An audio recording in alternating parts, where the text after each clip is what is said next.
To understand corporate governance, we first have to understand what a corporation actually is. Legally, it is an entity created by state authority that exists entirely separate from the people who own it and the people who manage it.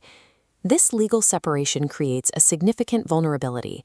If you own a piece of a company but do not manage its daily operations, you require a mechanism to guarantee that the entity is acting legally, profitably, and in your best interest. This problem spans centuries. Historical documents, like this certificate from the Bankers and Brokers Association for 100 shares, show how capital could be transferred and held completely independently of operational control. Today, the fallout from how a corporation operates affects a massive web of stakeholders. It impacts the shareholders holding the equity, but also the employees on the floor, the suppliers, the customers, and even the surrounding society. Because of this extensive reach, the legal entity is constantly bombarded by threats, ranging from intentional fraud and internal operational inefficiency to severe regulatory noncompliance. To protect against these threats, organizations deploy a synchronized architecture known as governance, risk management, and internal control, or GRC. This GRC architecture functions as an interconnected defense matrix, enforcing accountability and keeping the corporation's reporting tethered to operational reality. The foundation of this matrix is governance. This is the overarching direction applied to all organizational activities, dictated by the unique culture and values of the organization itself. Governance divides into two distinct pillars. Strategic direction determines the business model and sets the organization's risk appetite. Oversight handles internal auditing, risk management, and control activities. The ultimate authority within this structure is the board of directors.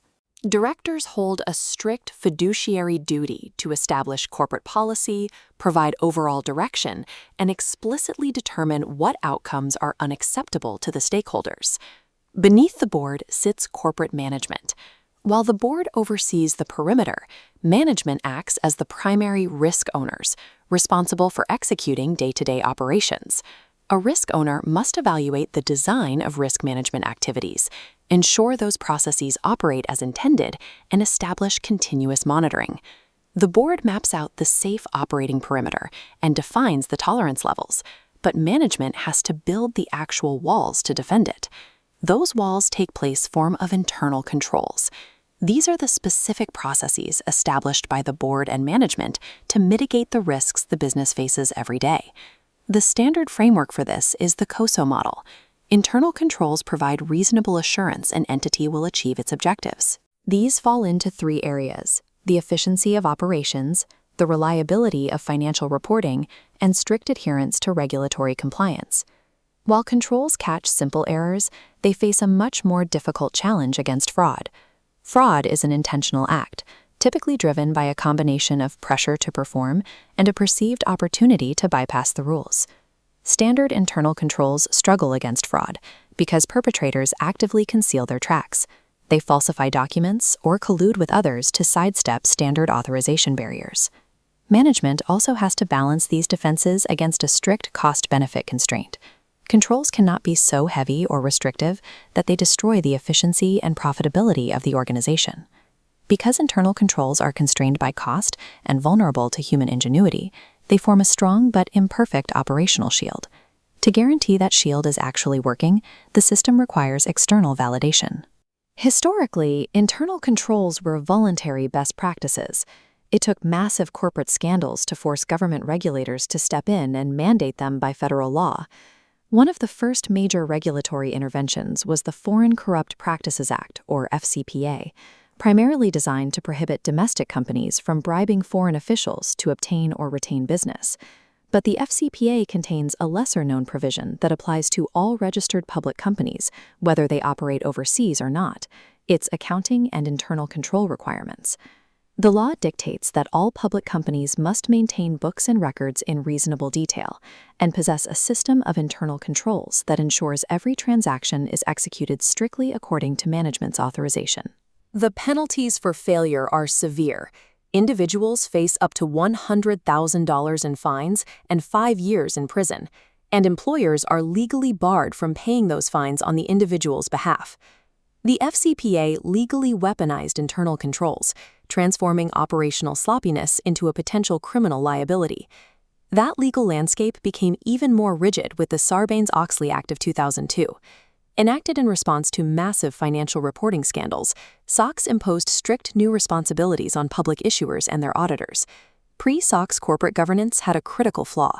External auditors were often hired by and reported directly to the exact same corporate management they were supposed to be auditing.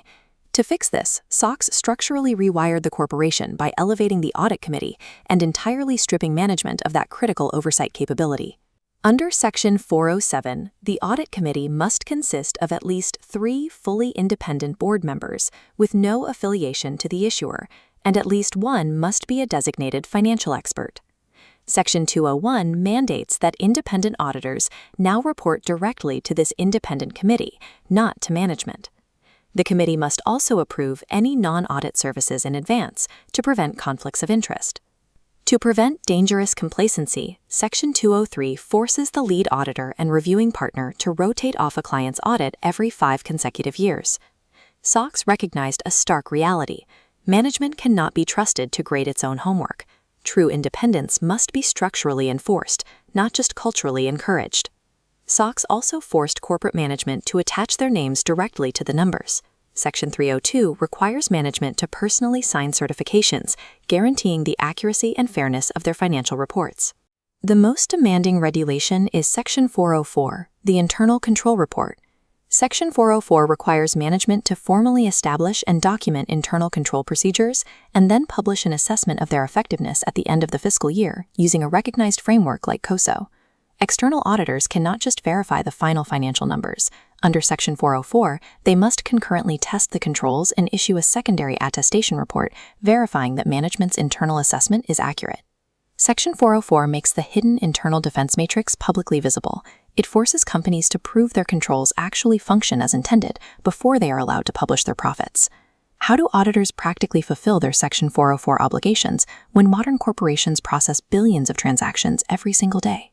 Auditors reject the substantive bottom-up approach because trading all controls equally and verifying massive volumes of transactions is both risk-blind and inefficient. Instead of checking everything, auditors are required by the standards to use a risk-based top-down approach to locate the most dangerous vulnerabilities. Auditors begin at the financial statement level. They identify key day-to-day risks and specifically target the financial assertions that carry the highest risk of material misstatement due to fraud or error.